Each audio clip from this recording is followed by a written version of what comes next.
Salut, aujourd'hui on va parler d'un MacBook Pro, un MacBook Pro qu'il faut surtout éviter. Bon, c'est pas le plus récent des Mac, mais je vois quand même toujours des MacBook Pro de ce modèle-là qui vient en réparation. Le souci c'est qu'aujourd'hui il ne vaut plus le coup de le réparer parce qu'en général il y a plusieurs problèmes qui s'enchaînent avec ce modèle. Alors de quel modèle il s'agit? Il s'agit du MacBook Pro 13 pouces A1708, A1706, donc les modèles 2016 et 2017. Même si c'est un ordinateur qui a quelques années, bon, il y a des personnes qui veulent le garder. J'ai fait cette vidéo pour éviter aux autres qui veulent acheter aujourd'hui un MacBook. Ils vont se diriger bien sûr sur le marché d'occasion. Ils vont chercher un Mac qui est un peu abordable, pas un Mac qui est à 1500 €. Donc forcément, vous allez tomber sur des MacBook Pro de 2016-2017. Alors, pourquoi ce modèle? Pourquoi j'en parle maintenant? Parce que je le vois qu'il vient encore en réparation. Même cette semaine, on a eu 3 ou 4 qu'on a réparé. Bon, on n'a pas réparé tout. Certains, ça ne vaut pas le coup de les réparer. Pourquoi? Parce que il y a l'écran qui peut tomber en panne, le clavier qui peut tomber en panne, le SSD et le USB-C. Donc, quand on parle écran, c'est une pièce qui coûte assez cher. Clavier, le souci c'est que ce n'est pas un clavier qu'on peut remplacer que le clavier. C'est là, si on veut avoir une meilleure qualité, il faudra remplacer tout le top case. Donc, forcément, ça coûte plus cher. SSD, alors sur le A1708, c'est un SSD amovible qui a connu des programmes de rappel pour les versions en 128 Go et 256 Go. Cette semaine, on a eu deux cas comme ça, donc des A1708 avec ce type de SSD qu'ils ont lâché et qui ne voulait plus fonctionner. Sur un, dès qu'on essayait de le démarrer et on mettait le mot de passe, il s'éteignait. Sur un autre, dès qu'on le démarrait, il bloquait sur la pomme. Toutes les deux, on les a réparées, mais on a conseillé le client de ne pas le faire. Pourquoi? Alors, je vais vous montrer les programmes de rappel de chez Apple pour cet modèle. Programme de réparation du rétroéclairage. Donc, pour ceux qui me suivent et qui aiment bien les réparations ou qui font des réparations, vous avez tous parlé de FlexGate. Donc, FlexGate, c'est l'histoire d'un écran qui était mal conçu et par exemple, quand vous l'ouvrez et vous le fermez, les nappes bougent. Vu que c'est de cuivre à l'intérieur, ils vont se casser. Soit vous perdez le rétroéclairage et par exemple, quand vous essayez de fermer l'écran, vous allez avoir l'image, mais dès que vous l'ouvrez complètement, il n'y aura plus d'image. Il y a eu le FlexGate qui touchait au rétroéclairage, mais aussi il y avait le DustGate qui touchait la partie image. C'est une réparation que au début j'ai voulu proposer parce que je me suis dit ça vaut plus le coup de réparer un écran que de le remplacer. Malheureusement, malgré les milliers de techniques qu'on peut avoir pour réparer le rétroéclairage sur ces modèles-là, c'est pas fiable. Des fois, on va réparer le rétroéclairage et quelques semaines après, le même client va retourner parce qu'il a des problèmes avec l'affichage. Et la partie affichage, c'est bien plus compliqué à réparer que la partie rétroéclairage. Chapeau pour les réparateurs qui proposent ça et qui ont le courage de réparer les FlexGate. La plupart des réparateurs que moi je connais, ils ont abandonné cette pratique. Forcément, c'est normal, on passe beaucoup de temps sur la réparation pour la faire et elle n'est pas, en fait, ça ne dure pas dans le temps. Donc là, le but d'une réparation, c'est que la personne ou le client ne vient plus pour le même problème. Deuxième programme de rappel pour ce modèle, mais bien sûr, ça concerne des MacBooks bien plus récents que ça.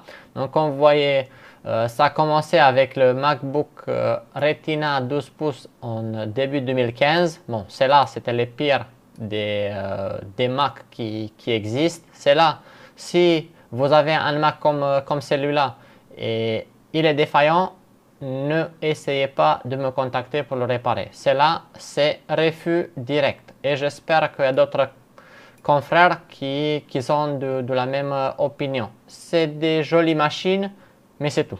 Le MacBook Air Retina, mais ce qui nous intéresse, nous, c'est ces modèles-là. Voilà. Donc là, il s'agit des A1708, A1706, problème de clavier. Donc, qui dit clavier dit forcément top case. Qu'est-ce qui se passe dans le cas d'un clavier défaillant? Sur ces modèles-là, soit il y a des touches, par exemple, qui ne répondent pas, soit il y a des touches qui vont taper en double, soit vous appuyez sur une touche, il y a une autre qui va s'afficher sur l'écran. Malheureusement, il peut y avoir aussi des touches qui restent coincées et qui ne bougent plus. Le souci avec cela, c'est que pareil, on ne peut pas faire des réparations touche par touche. C'est un bloc complet. Avant, sur les modèles d'avant, quand il y avait des touches qui se bloquaient ou des touches qui se décollaient, en fait, qui se décrochaient ou déclipsaient, on les remplaçait. Mais la course de la touche, elle était bien plus importante. Aujourd'hui, sur cela, c'est très courte comme course. Donc, vous appuyez, ceux qui connaissent les Mac d'avant 2015, vous savez de ce que je parle. Et aussi, ceux qui vous utilisez par exemple aujourd'hui tout ce qui est les MacBook M1, vous avez vu qu'ils ont retourné au même type de clavier qu'il y a avant 2015. Troisième programme de rappel qu'ils ont eu sur cette type-là, c'était, bon, la batterie, c'est là, on va même pas en parler, c'était, on n'entendait pas parler plus que ça, mais c'était celui de SSD. Alors, la différence entre le A1708 et le A1706, c'est que le A1708, il a un SSD amovible. Donc, forcément, si par exemple on a acheté avec 128 Go et on veut changer, on peut augmenter le stockage. Tandis que sur le A1706, celui avec le touch bar, on ne peut pas le remplacer. C'est soudé à la carte mère. Techniquement, c'est possible. En pratique, c'est assez compliqué et assez onéreux pour le faire, donc ça ne vaut pas vraiment le coup. Donc, qu'est-ce qui s'est passé avec les SSD sur A1708? Il y avait une série, après je ne sais pas si c'était, s'ils étaient tous impactés. Apple dit qu'il y a certaines séries qui étaient impactées de certaines périodes. Donc, il y avait soit un défaut sur le SSD en lui-même, donc côté matériel, et il fallait remplacer le SSD, soit sur certains avec une simple mise à jour de firmware interne de SSD, c'était réglé. Ça a affecté tout ce qui était MacBook Pro avec un SSD de 128 ou 256 Go. Tout ce qui était 512 ou 1 Tera, ils n'étaient pas affectés par cet défaut. Petite précision sur, bon, même s'il n'était pas affecté le A1706 par cet défaut de SSD, prenez en compte qu'il s'agit d'un SSD qui est soudé à la carte et les SSD, malheureusement, ils ont une durée de vie limitée. Donc, si vous avez aujourd'hui un A1706 qui tourne bien, pas de souci, gardez-le jusque vous pouvez le garder, pas la peine de le remplacer, mais prévoyez de faire une sauvegarde Time Machine. Pourquoi? Pour ne pas perdre les données. Si votre SSD qui est soudé sur la carte mère tombe en panne, dans la plupart des cas, on va dire allez, 85%, 90% des cas, les données ne sont pas récupérables. C'est bien moins cher d'acheter un disque externe et faire une sauvegarde Time Machine de temps en temps. Au moins, vous ne perdez pas vos données. Un autre aspect que moi je n'aime pas et je n'aimais pas sur cette A1708. Donc là, ici, on a la carte mère. Et comme vous voyez, les ports USB-C, ils sont soudés à la carte. Alors, qu'est-ce qui se passe? Comme vous le savez, sur les deux ports qu'il présente cette MacBook, on peut brancher sur toutes les deux pour charger ou pour avoir un disque externe, une clé USB ou un écran externe.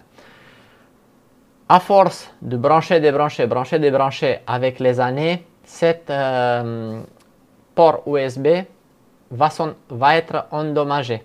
Alors, des fois, il y a un seul port qui lâche, des fois, c'est toutes les deux. Le souci, c'est que c'est un port qui est très difficile à remplacer par rapport au A1706 dans lequel il est clipsé sur la carte mère. Donc, même s'il est cassé, c'est une réparation très, on va dire, peu chère qui peut se faire assez rapidement. Tandis que sur cela, on doit enlever cet connecteur qui est branché à la carte mère avec quarantaine de pins. Il faut chauffer très fort. Il y a d'autres choses qui peuvent tomber en panne pendant la procédure. Ou même, quand vous avez endommagé le port USB, il peut y avoir d'autres soucis sur la carte. Si on fait un remplacement de connecteur USB-C, par la suite, on a d'autres choses qui peuvent tomber en panne. Ça limite un peu la faisabilité d'avoir un appareil qui tient la route pour très longtemps. La plupart des personnes qui utilisent un MacBook, ils l'ont acheté, ils ont payé cher, mais ils ont payé pour la qualité. Malheureusement, sur ce modèle-là, il n'y a pas de qualité. C'est un des pires, enfin, pour moi, après le 12 pouces de 2015 à 2017, c'est le deuxième pire MacBook que j'ai vu depuis que je fais des réparations. Pour finir, je vous laisse voir d'autres programmes services Apple. Donc, il y a eu des soucis avec l'Apple Watch Series 6, l'iPhone 12 et 12 Pro, problème de son. Donc, la plupart des réparateurs, vous savez qu'ils ont l'habitude de tomber en panne. Pour les AirPods Pro, apparemment, il y a aussi des soucis. Il y a le 15 pouces de 2015 qui a eu un programme de rappel. Bon, c'était en 2019 pour une histoire de batterie. Là, on est sur le MacBook Pro 13 qu'on a vu. Et pour les autres, bien sûr. Pareil, donc là, ici, on a le 13 pouces et après, il y a d'autres choses, mais bon, sont plus anciens, ils sont plus d'actualité. À prendre en compte que les programmes que je vous ai montrés pour ce modèle-là, pour le A1708 ou A1706, ils sont finis.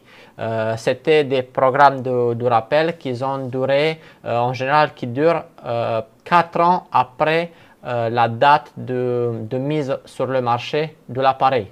Ceux qui ont eu la chance on va dire la chance, on va pas dire qu'ils ont eu la chance, ceux qui ont pu profiter de cet remplacement gratuit par Apple, sachez que vous n'êtes pas à l'abri, c'est un problème, c'est un défaut de fabrication, mais on peut remplacer les écrans combien de fois on veut. Au bout d'un certain temps, ils vont lâcher à nouveau. Donc forcément, Apple, il vous a remplacé l'écran une fois, il va pas la faire, il va pas la faire la deuxième fois.